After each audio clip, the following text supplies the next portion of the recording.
നമസ്കാരം, എല്ലാവർക്കും പുതിയൊരു വീഡിയോയിലേക്ക് സ്വാഗതം. നമ്മളിന്ന് പറയാൻ പോകുന്നത് ഡോൺ പാലത്തറ തിരക്കഥ എഴുതി സംവിധാനം ചെയ്ത ഫാമിലി എന്ന സിനിമയുടെ വിശേഷമാണ്. 1 മണിക്കൂർ 51 മിനിറ്റ് മാത്രം ദൈർഘ്യമുള്ള കൊച്ചു സിനിമയാണ്. ഏകദേശം 1 വർഷത്തിന് മുന്നേ തിയേറ്ററിൽ ഇറങ്ങി അത്യാവശ്യം നിരൂപക പ്രശംസ എല്ലാം നേടിയ ഒരുപാട് അവാർഡൊക്കെ വിൻ ചെയ്ത സിനിമയാണ്. മെയിൻ കഥാപാത്രങ്ങളെ അവതരിപ്പിച്ചിരിക്കുന്നത് വിനയ് ഫോർട്ട്, ദിവ്യപ്രഭ, ജോളി ചെറിയത്ത്, മാത്യു, പിന്നെ ആരാണ്, പിന്നെ അങ്ങനെ കുറച്ച് അധികം നമ്മൾ അറിയുന്ന താരങ്ങളൊക്കെ ഉണ്ട്. ഇനി സിനിമ എങ്ങനെ ഉണ്ടായിരുന്നു എന്ന് ചോദിച്ചാൽ എനിക്ക് സിനിമ ഇഷ്ടപ്പെട്ടു. സത്യസന്ധമായിട്ട് പറഞ്ഞാൽ ഇഷ്ടപ്പെട്ടു. കാരണം കുറച്ച് സ്ലോ ആണ് മൂവി. ഒരു കുറച്ച് സ്ലോ ആയിട്ട് പോകുന്ന മൂവിയാണ് സിനിമ. ഏതാണ്ട് ലിജോ ജോസ് പെല്ലിശ്ശേരിയുടെ മൂവി പോലെ സ്റ്റാറ്റിക് ഷോട്ട്സ് ആണ് അതെല്ലാം. ക്യാമറ ഇങ്ങനെ വെക്കുന്നു, ആളുകൾ ഇങ്ങനെ മൂവ് ചെയ്ത് പോകുന്നു. പക്ഷെ മനോഹരമായ ഫ്രെയിംസ് ആണ്. എന്ത് രസമായിട്ടാണ് ഇത് ഷൂട്ട് ചെയ്തിരിക്കുന്നത്. പ്രത്യേകിച്ച് ഇത് ഹൈ റേഞ്ചിലാണ് ഷൂട്ട് ചെയ്തിരിക്കുന്നത്.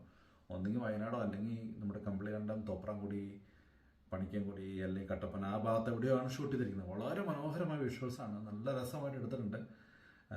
നല്ല രസമായിട്ട് കണ്ടിരിക്കാൻ. കുറച്ച് സ്ലോ ആയിട്ടുള്ള മൂവീസ് ഇഷ്ടപ്പെടുന്നവർക്ക് ഡെഫിനറ്റായിട്ട് ഇഷ്ടപ്പെടും. പറയാൻ ഉദ്ദേശിച്ച കണ്ടന്റ് ഡെഫിനറ്റ്ലി നല്ല ഒരു കണ്ടന്റ് ആയിട്ട് തന്നെ തോന്നി. കാരണം ഇങ്ങനെയൊക്കെ വിനയ് ഫോർട്ട് ചെയ്യുന്ന കഥാപാത്രത്തിലുള്ള ആളുകൾ നമ്മുടെ സമൂഹത്തിൽ ഉന്നത പദവിയിലും മുക്കിയിരുന്ന അവരെ കുടുംബക്കാരും അല്ലെങ്കിൽ സമൂഹവും അവർ നോർമലൈസ് ചെയ്തു പോകുന്ന രീതിയിൽ അവരെന്ത് ചെയ്യുന്ന എന്ത് ആയിക്കോട്ടെ അത് നോർമലൈസ് ചെയ്തു പോകുന്ന ഒരു ഇതാണ് കാണിച്ചു തരാൻ ശ്രമിക്കുന്നത്. വളരെ മനോഹരമായിട്ട് അത് കാണിച്ചു തരുന്നുണ്ട്. അവരിങ്ങനെ കണ്ടിന്യൂ ചെയ്ത് ഒരു കുഴപ്പമില്ലാണ്ട് ഇങ്ങനെ ജീവിതത്തിൽ മുന്നോട്ട് പോകുന്നതാണ് വളരെ മനോഹരമായിട്ട് കാണിക്കാൻ ശ്രമിച്ചിരിക്കുന്നത്. വളരെ മനോഹരമായിട്ട് അത് കാണിക്കുന്നുണ്ട്.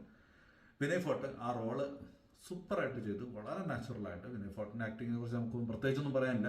വളരെ നാച്ചുറലായിട്ട് വിനയ് ഫോർട്ട് ആ റോൾ ചെയ്തു. ദെൻ ദിവ്യപ്രഭ പറയാണ്ടിരിക്കാൻ പറ്റില്ല. ഒരു പ്രഗ്നന്റ് ലേഡി ആയിട്ടാണ് ഇതിനകത്ത് കാണിക്കുന്നത്. വളരെ മനോഹരമായിട്ട് വളരെ നാച്ചുറലായിട്ട് ദിവ്യപ്രഭ ആ റോള് കലക്കി കളഞ്ഞു. സൂപ്പറായിട്ട് ചെയ്തു. ഒരുപാട് പെർഫോം ചെയ്യാനുണ്ടെന്നല്ല, പക്ഷെ ഉള്ള റോള് വളരെ മനോഹരമായിട്ട് വളരെ നാച്ചുറലായിട്ട് പെർഫോം ചെയ്തവരെയാണ് തോന്നി. ജോളി ചെറിയത്തിന് അങ്ങനെ വലിയ റോളല്ല, എന്നാലും അവരവരുടെ റോള് നന്നായിട്ട് ചെയ്തു. മാത്യുവിന് ഒരുപാട് വലിയ സ്ക്രീൻ പ്രസൻസോ അങ്ങനെയുള്ള ഒന്നല്ല, അല്ലെങ്കിൽ ഒരുപാട് സ്ക്രീൻ ടൈം ഇല്ല സത്യം പറഞ്ഞാൽ. പക്ഷേ ഉള്ള റോള് മാത്യു നന്നായിട്ട് ചെയ്തു. ചെറിയ റോളാണെങ്കിലും നല്ല ഭംഗിയായിട്ട് ചെയ്തിട്ടുണ്ട്. എനിക്ക് ഏറ്റവും ഇഷ്ടപ്പെട്ടത് വിനയ് ഫോർട്ടിൻ്റെ പെർഫോമൻസ് തന്നെയാണ്. പിന്നെ മനോഹരമായ ഫ്രെയിംസ്, കണ്ടിരിക്കാൻ നല്ല രസമാണ്. കുറച്ച് സ്ലോ ആണെന്ന് ഞാൻ പറഞ്ഞു. കുറച്ച് സ്ലോ ആയിട്ട് തന്നെയാണ് മൂവി പോകുന്നത്. അങ്ങനെയുള്ള പടങ്ങൾ ഇഷ്ടപ്പെടുന്നവരാണെങ്കിൽ ഡെഫിനറ്റായിട്ട് ഈ മൂവി ഇഷ്ടപ്പെടും. പിന്നെ ഈ സിനിമ ഇങ്ങനെ എൻഡ് ചെയ്യുന്നത് ഒരു അബ്രപ്റ്റ് എൻഡിങ് ആയിട്ടൊക്കെ തോന്നും. അതിൻ്റെ ഒരു രീതി അങ്ങനെയാണ് കാണിക്കാൻ ഉദ്ദേശിക്കുന്നത്. ഇതിങ്ങനെ കണ്ടിന്യൂ ചെയ്തു പോകുന്നത്, സിസ്റ്റം ഇങ്ങനെ കണ്ടിന്യൂ ചെയ്തു പോകുന്നതാണ് എന്ന് എനിക്ക് മനസ്സിലായത് ഈ സിനിമ കണ്ടപ്പോൾ. വളരെ മനോഹരമായിട്ട് എടുത്തിരിക്കുന്ന പോലെ തോന്നി. എനിക്ക് ശരിക്കും സിനിമ ഇഷ്ടപ്പെട്ടു.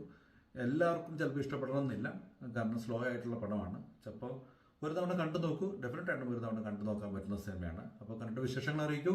മറ്റൊരു സിനിമയുടെ വിശേഷമായിട്ട് വേറൊരു ദിവസം വരാം. Thank you for watching my videos and thank you for all the support and bye bye.